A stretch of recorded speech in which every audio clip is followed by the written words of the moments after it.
Hola, bienvenidos a una nueva lección del módulo 1 de la información al conocimiento. En este caso revisaremos la lección número 18, la macroestructura de los textos. Entre los diferentes conceptos que revisaremos tenemos los elementos macroestructurales de los textos, los diferentes tipos de textos y estrategias para compararlos y la intención de los autores al redactar algún texto. Comenzaremos primero hablando un poco sobre la macroestructura de los textos y otros conceptos. ¿A qué se refiere la macroestructura de los textos? Bueno, esto se refiere en sí al contenido del texto, al tema principal de nuestra redacción o de la redacción que leemos, a las ideas principales y secundarias que se desglosan o se desprenden de nuestro tema principal. También se refiere al significado global que le da sentido al texto. O sea, la macroestructura es de qué se trata nuestro texto. También tenemos el concepto de superestructura, y esto se refiere sobre todo a la forma en la que está organizada la información del texto, al esqueleto de nuestro texto. Entre ellos podemos mencionarlos el inicio, el desarrollo y la conclusión del texto, es decir, cómo está organizada la información. Y también tenemos el concepto de microestructura.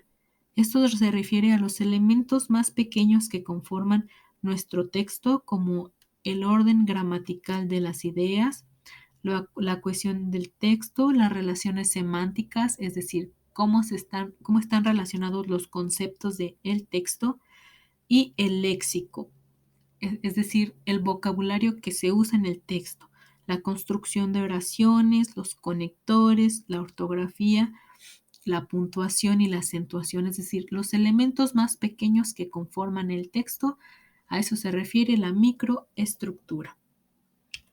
Ahora, los elementos de la macroestructura de un texto, como ya lo revisábamos, son el título de la obra, que determina el tema que se va a desarrollar, y la organización jerárquica de las ideas del texto, que sirve para dar coherencia.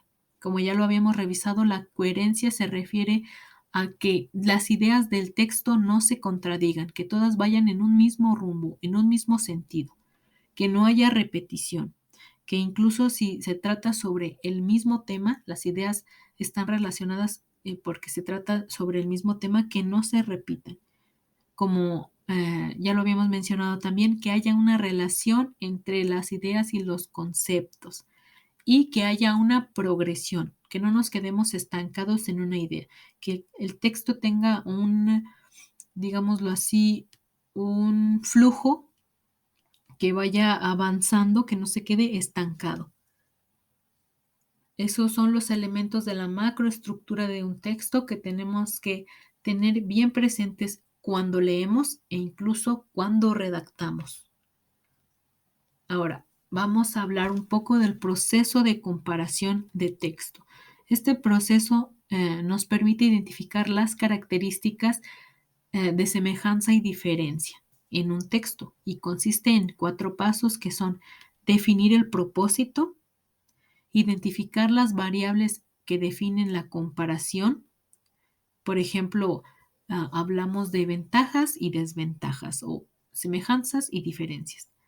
Una vez que hemos identificado esas variables como pros y contras, vamos a como agruparlas en pares de semejanzas y diferencias que corresponden a cada una de ellas. Y al final verificaremos la información que hemos generado.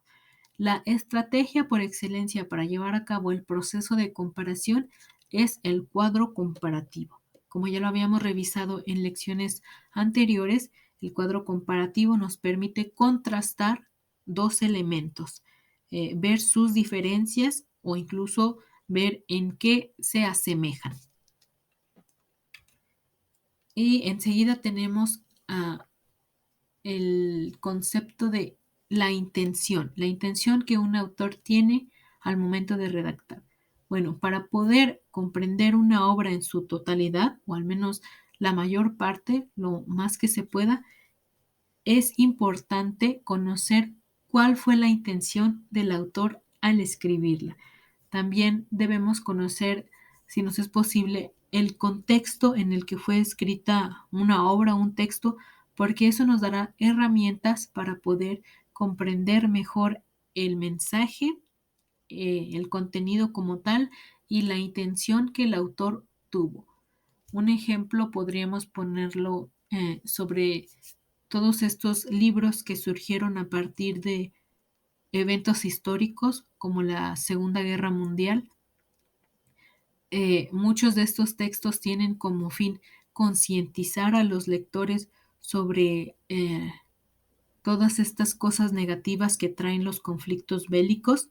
Bueno, si revisamos un poco el contexto en el que fueron creados, nos daremos cuenta que lo que el autor quiere hacer es sensibilizar y concientizar a quien lo lee sobre un evento histórico que pasó y que muy comúnmente el autor estuvo de alguna manera involucrado, ya sea directa o indirectamente. Y eso sería todo por esta lección. Les agradezco mucho su atención. Si quedó alguna duda con respecto a los temas de esta lección o a las actividades que conforman esta lección, con gusto pueden preguntarnos o hacernos llegar sus comentarios a través del grupo de WhatsApp o del foro de dudas presente en esta lección, como en todas, y estaremos al pendiente de sus comentarios, sus preguntas y de nuevo les agradezco su atención y nos vemos en la próxima.